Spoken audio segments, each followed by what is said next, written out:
Good morning, good morning, good morning to you viewers. I hope you're fine wherever you are.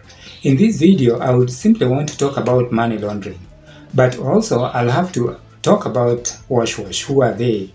What do they do? How does that affect the economy in relation to what the Cabinet Secretary, Dr. Matiangi, talked about and what the politicians are doing. So basically, this is a subject that touches on both economics and politics. If you're watching this channel for the first time, kindly consider subscribing to it. Thank you very much. A weak regulatory mechanism on campaign financing. We may not solve this problem overnight, but I think for all of us, and this is the appropriate place to discuss it, we need to relook at the law and see how best we can support IEBC and law enforcement agencies to enforce campaign financing regulations. Because the amount of money being spent in the campaigns out here is incredible and totally crazy.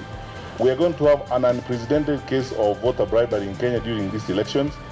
And as I've said before, and I'm not shy to say it here again today, if we are not very careful as a country, we're going to launder into elective institutions, drug dealers, criminals of unprecedented standards. They are all going to be in our elective institutions.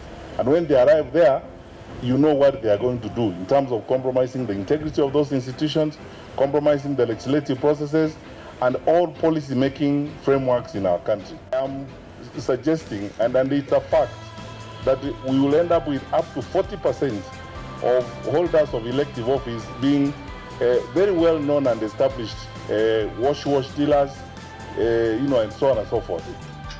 I'll go straight on to the point. What is wash? I'll start with that because it's more or less a simpler thing to explain. Wash are basically criminals.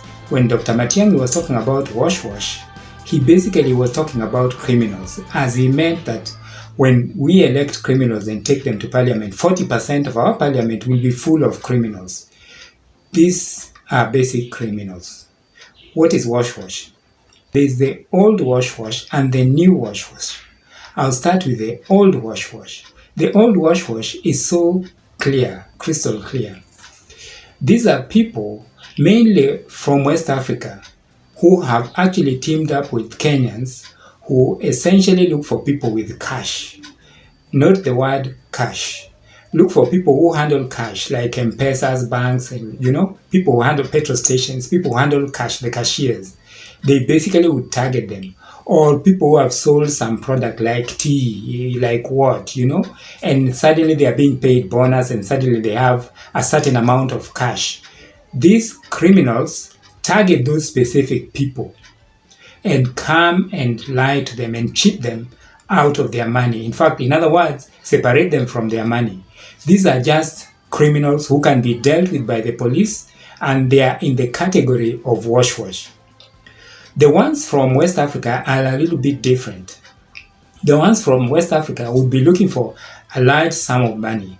They'd be looking for hundreds of thousands, going into millions, actually into millions, And once they get a victim, they will essentially convince them that they are able to manufacture or to duplicate money. They will come with some foreign currency. With locals. Sometimes the locals will just show them. If they know that you are smart, they will want to come and, just lie to you. So sometimes they come with locals, sometimes they don't. So these ones from West Africa would come and tell you that they are able to duplicate dollars or to duplicate Kenya shillings. Mostly they will be looking at the ones with the highest denomination because the cost of production there becomes cheaper for them. They will lie to you that, if we do 50s, instead of doing 50s, we'll better do thousands, as in the banknotes, 1,000 shillings banknotes.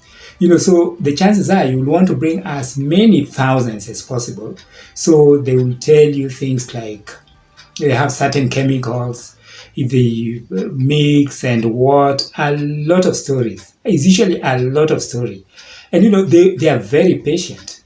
So you really need to be careful with these people. They will come today, come tomorrow, take you to their workshops, and try to convince you, maybe sometimes just using tricks, that they have actually duplicated dollars into dollars. The question that you should ask yourself all the time is, why are these people not doing it for themselves? That is the point.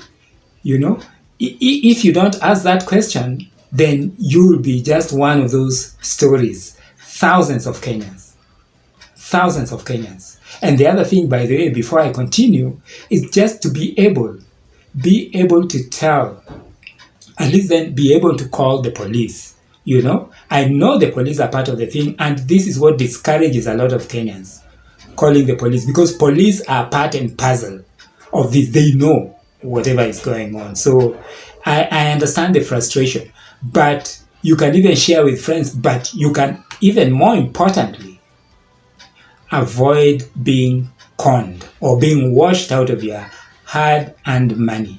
Like I told you, they target people who have either sold property, sold whatever, done a transaction. They know that you are liquid and you have the ability to get that money. So when they come to you and they will convince you that they are able to duplicate your Kenya shillings, may bring 1 million, they duplicate to 1 million shillings. You'll go bring 1 million shillings, mainly in thousands, and they will play around with you, and suddenly they will disappear. Well, they will have a reason of disappearing. Oh, chemical imeisha, oh, nini, no, then they'll just disappear and your money is gone. So anytime you encounter such people, the best thing to do is to know that there's nothing like that, having given up on the police. So that is wash for you. Now, the other ones are just people wash you out of money. They tell you there's land and they wash you out of that money. You turn out, they give you land. And by the way, this is something that Dr. Matiangi himself should be dealing with. In the Ministry of Lands, the lands officers, including registrars, including those people inside those ministries, are part of the bigger network. I will not call it corruption, but I would say it's wash. There are people who wash you out of money. They go there, fix the green cards, fix the searches, So government should take responsibility for this. That is another area of wash. That one day, when we get time, we'll talk about it, but that it is there. So when Dr. Fred Matiangi is talking to us about politicians having entered into government and in parliament and are wash people, he should also consider strongly, and I'm sure he will, consider people who have been conned money in the lands office by the wash employed by government. And there's only one place you can check, look for a search or get a title deed.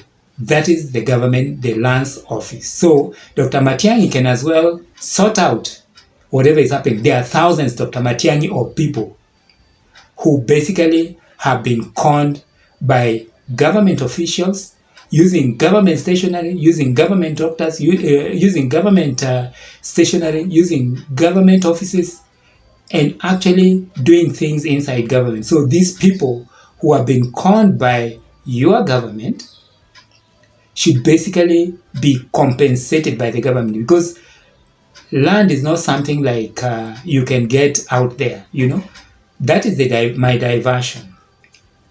Back to our story of wash. So basically, I think I've been able to explain what wash is all about. They will also go to tellers in the banks and tell you, they will wash their tellers. Give me 200,000 shillings. I go rush, do my M-Pesa business, and then I'll bring it back in the afternoon. And that is probably, they will bring the first time, do it the second time, the next time they have disappeared. Then a teller has a shortage of 1 million shillings. And suddenly, he's sucked out of the bank. Banks won't tolerate nonsense like the government offices. So that is wash. The new wash is basically people who use tricks. They go to M-Pesa agents and you tell M-Pesa agents, maybe you phone call M-Pesa agents using they work with Safaricom or the ex-Safaricom people, so they tell you to do a few things, give a few commands on your phone and your money goes. These are just the category of wash, and there are so many. I need not go into all of them. This is something that, as you go along and discuss with people, you will know. Others scan your PIN, others go follow you behind the ATM. Those are wash. So what is the difference between essentially, what is the difference between wash and money laundering? Money laundering basically is a little bit of a serious crime. In fact, I would say that money laundering should actually be taken as actually a capital offense. Next to corruption. Corruption and money laundering are at par in terms of the effects that has on a country like Kenya, and in terms of the effect that has largely on the economy and the impact that corruption makes short term and in the long term. By the way, having talked about short term, sometimes you'll see, and like I will explain, sometimes in the short term, corruption does some things that people think the economy is doing well. Like when you flash money and somebody readily is able to buy a few things here and there, you think the economy is doing well. The shopkeepers are selling the what. Yeah, there's that, but that is not it. The thing that is behind, that corruption rocks the economy. So money laundering is basically a form of cleaning money. It's just cleaning money, but not cleaning money with soap and water. It is basically, if somebody steals money, for instance, from a bank, he will go and probably, let's say he has a petrol station or talks to somebody who has a petrol station, goes and buys fuel in a petrol station, which will be sold to many people. Then he takes that money, pretending that he sold fuel from a petrol station, and banks it in his account. That's just an example. I'm trying to give you an example of money laundering. Let me start from the beginning. If somebody steals money from a bank, maybe even G4S or any other people, maybe 50 million, no, that's a small amount, maybe 100 million shillings, or does a deal, steals money from a bank, 100 million shillings. He will probably go and actually, because he wants that money to hide the money, he will probably go to somebody who has a petrol station, and that person buys fuel from the petrol suppliers, buys petrol, kerosene and everything for his petrol station from the suppliers. So the suppliers will supply the product, okay? And then after he sells the petrol, fuel and kerosene, diesel, he will actually bank the money into the bank. You remember the money was stolen from bank, and now he's put it in petrol as stock, sold the petrol, and sent the money back to the bank. So the bank will not ask a lot of questions because the money is proceeds of sale of petrol or fuel products. Okay? Then after that is been entered into the banking system, the guy will probably remove the money and buy a house, okay, or buy property, okay, and then he will probably sell that property to somebody, a third, fourth party. Maybe the property exchanges more hands also. So this guy will come and pose as a super trader, a one who really knows how to make money, and he has sold his property, he has a petrol station, he has buildings, he has what, in effect, what has happened? In effect, he's washed that money. The money that he stole from the bank or was stolen from the bank has been cleaned, and now the guy is posing to you as a very special business person, a very rich person, Prados, driving, CRVs, driving everything that you see, flying helicopters, ati nauza petroli, nauza nini, nauza kuku. Nothing. It's all about money laundering. In Kenya here, a lot of money that was laundered over the years came into the economy in Kibaki's government. Don't be surprised. At that time, a lot of people, even today, people say that Kibaki's economy was performing very well. From inside, I can tell you, the money that came into Kenya in 2002 up to 2012 was basically money that was laundered, that was out there, that has actually been cleaned, and it's circulating in Kenya. Like I told you, initially the economy does very well. You'd wonder, wow, the economy is fantastic. Everybody's suddenly getting, the shopkeeper is able to sell, the transactions, people are doing a lot, but the long-term effect of that is what we are feeling today. So money came, and Nairobi actually is built on, anyway, you see, so that is basically money laundering. So what are the effects of money laundering? The effects of money laundering is what you are seeing. You know, politicians are suddenly flush with money. You know, they are going helicopters everywhere. Okay? They can buy literally everything. They can buy the entire town. In fact, some politicians can buy the land that is in your area, the entire of it, all of it. You'll have no land. That is the effect. So the price of land will go up. You know, the price of foodstuff will go up. If there's more money chasing fewer goods and services, the prices go up. It's called the hyperinflation, but big word for nothing. More money chasing more goods and services, prices go up.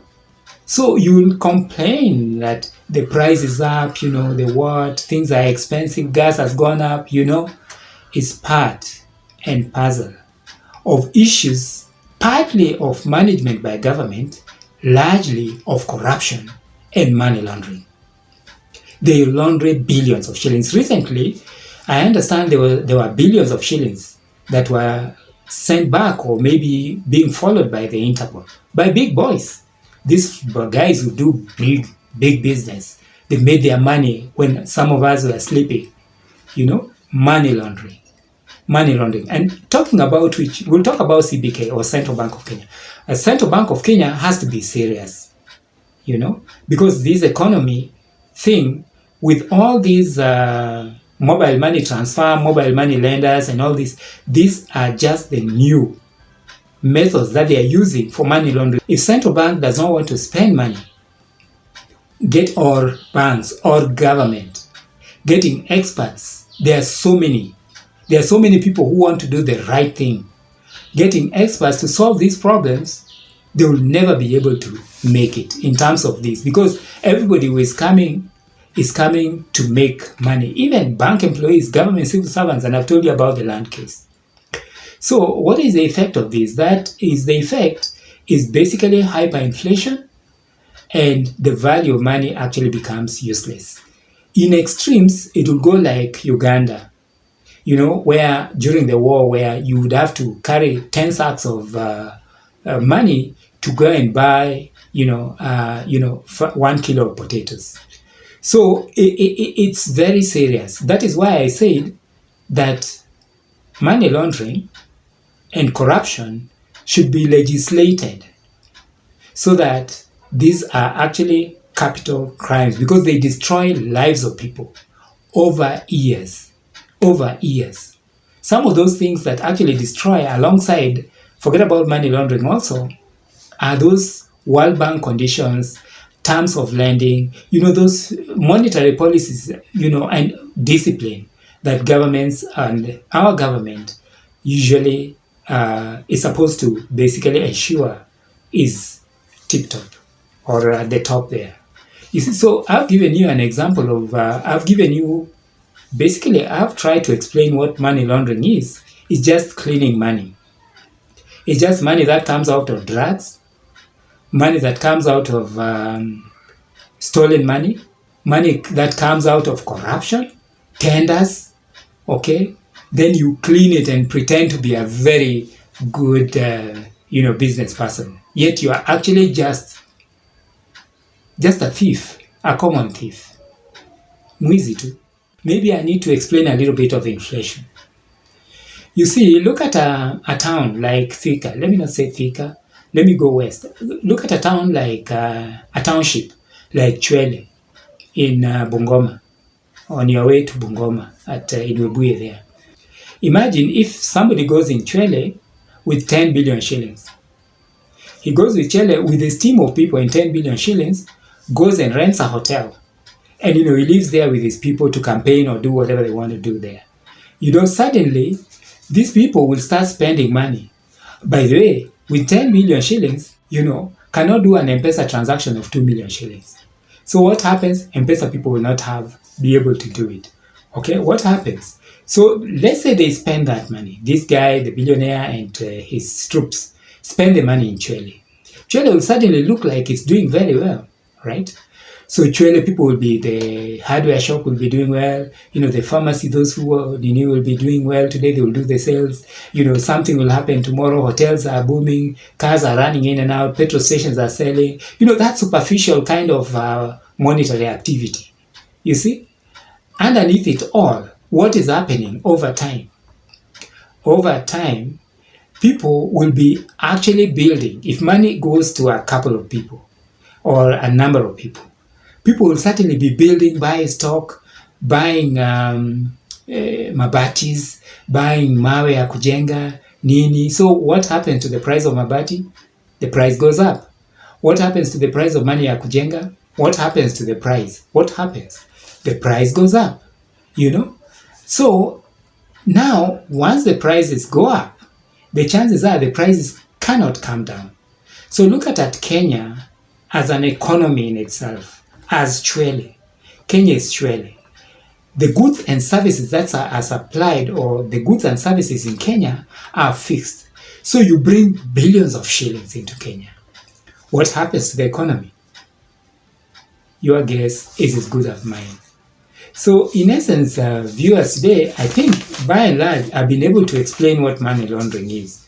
So these are the kind of politicians that we elect in parliament.